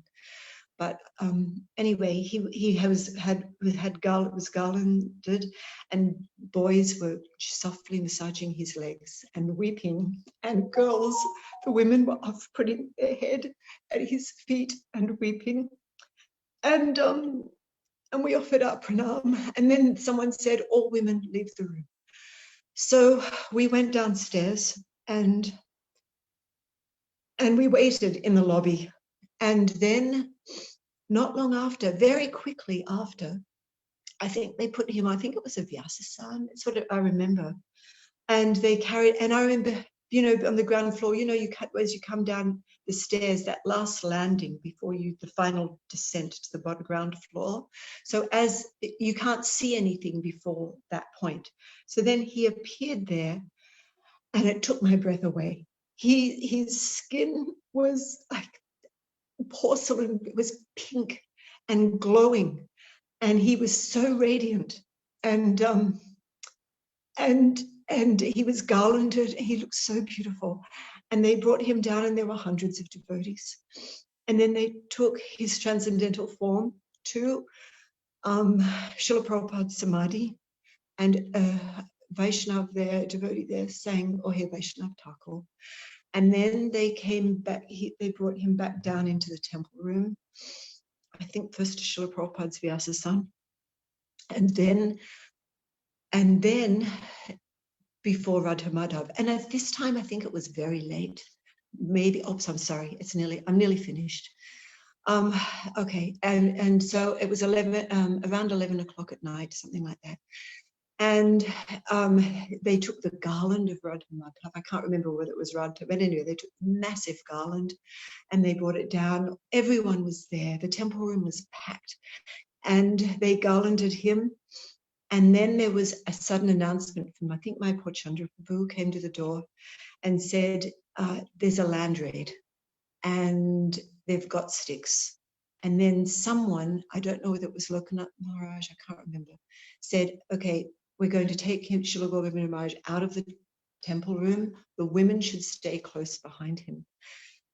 And then the last mercy we received was Chandrika and I, somehow or other, in that massive crowd of people, we got to be right behind him. We stood directly behind him. He's Vyasa's son, and we followed him around, and then he went out and into the car, and he was taken to Bhubaneswar. And then so many things happened that I won't go into because they're irrelevant and we're out of time. I remember when I returned to Mathura and I went to see my Gurudev, someone was talking to him about what happened, and I walked in and they said Vaijayanti was there. And he turned to me, and it's always gratifying to receive the attention of your Gurudev, but I've never received it in the same way as on this day.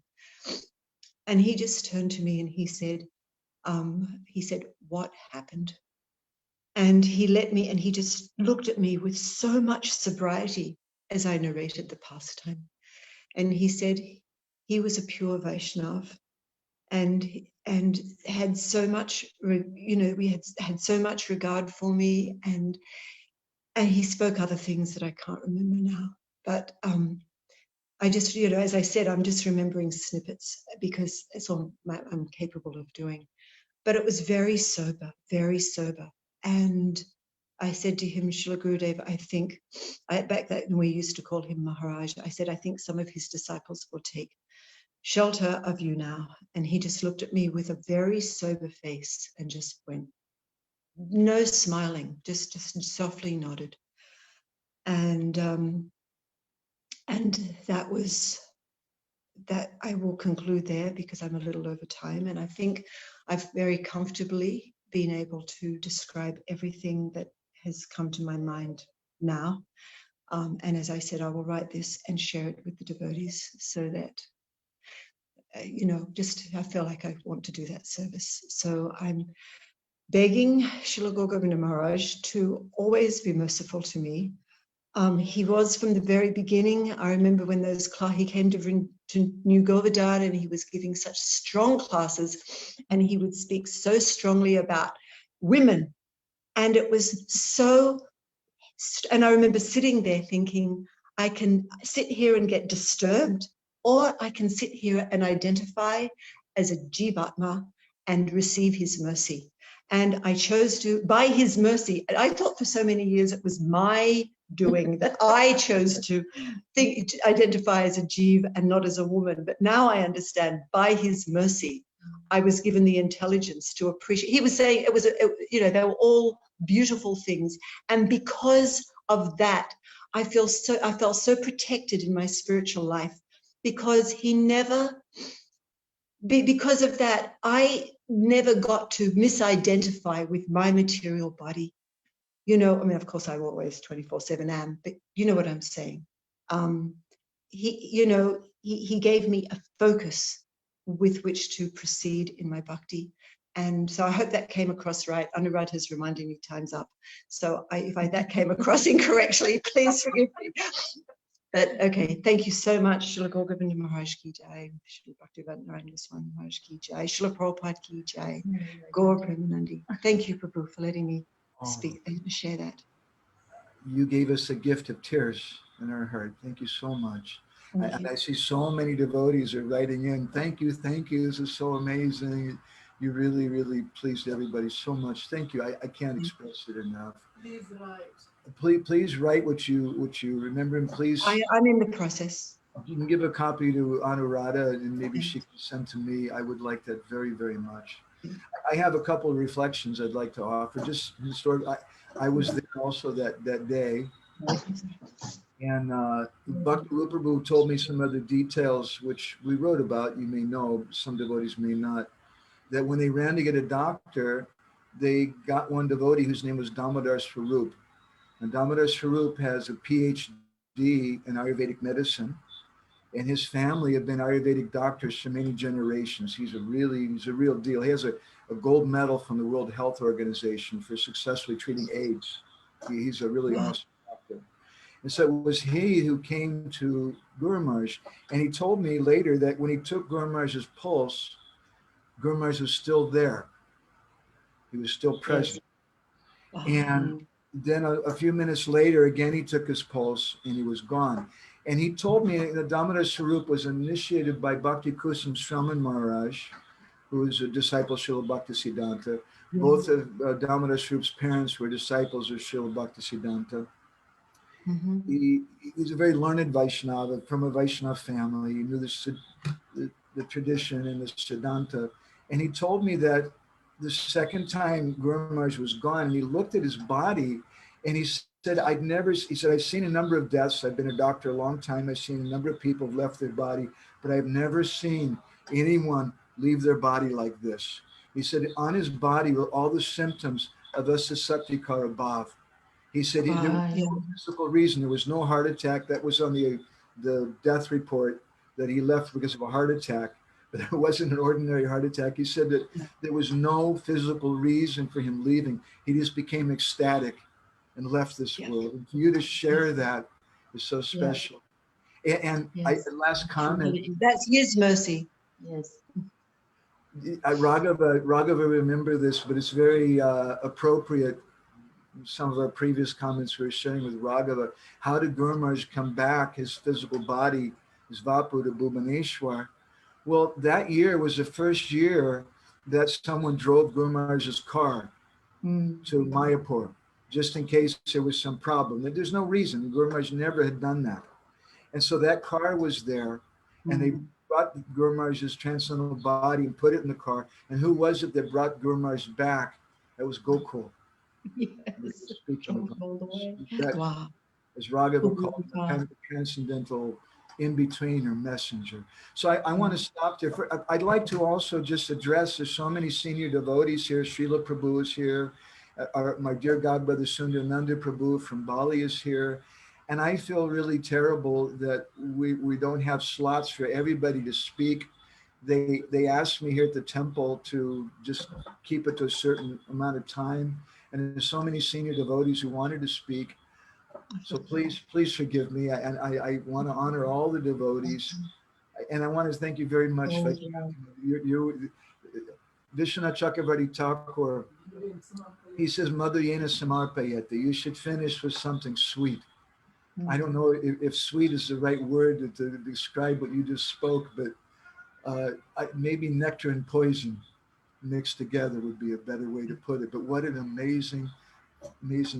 Thank you for giving me the opportunity. I'm so grateful to have the opportunity to share. And we're a little over time, but I don't care if anybody has a problem with that. Just pretend that you're in India or that we're in India, because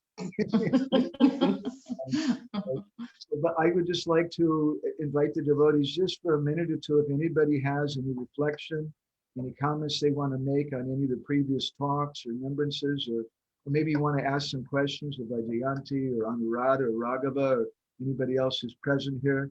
This is our opportunity for that. So please, if anybody wants to take advantage of that. Or Raghava, do you want to add anything? Or maybe Srila Prabhu. We didn't give you any chance. I wasn't expecting you to be here today. My dear godbrother Pushkar Rakshapa was also here.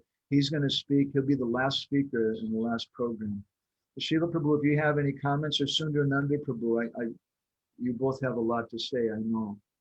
Anybody else? Okay. Sundarananda Prabhu has written something. He says, Hare Krishna, Dandavat Pranams, Vaijayanti Mataji, Vaijayanti Mataji. Million thanks to you for your very beautiful narrations. Really, you got unlimited mercy from Srila Gurudev. You really did. Seeing the two of you together is very beautiful, by the way, too. Okay, so there's nothing else. So our next session is going to be just a little less than 7 hours away from now. And it'll be 6:30 to 8:30 in the evening here in India. And we'll have another short video of Guru Maharaj, which is just a 3-minute video. He speaks for 3 minutes about Vaishnava apparatus, very, very powerful. I want to invite everybody to take part in that. And then right after that video, we'll have a very special devotee who is Guru Maharaj's personal servant and Guru Maharaj's driver. And I saw he had a very wonderful, he's a disciple, but he had a wonderful friendly relationship with him. His name was Ananta in his previous ashram. Now he's Bhagavata Maharaj. And he'll be speaking then. We're looking forward to that very much. And tonight also we'll hear from Madhukar Prabhu, Anupama Madhavananda from Belgium, Vaisheshika Guru Prabhu's disciple, Lokanath Maharaj will be there, Sachinanda Maharaj, Krishna Chaitanya Maharaj. We have a number of very special devotees tonight. So if you can take part, please do. And I want to thank everybody so much. I can't tell you, because taking part in this, I can feel the presence of my Guru Maharaj. And that means so much to us. Thank you all very much. Srila Gurudev Ki Jai. Vanchakalpa Gurubhishcha. Jai. Gaur Premanande. Vaishnavi. Hari Hari Bol. Radhe Radhe.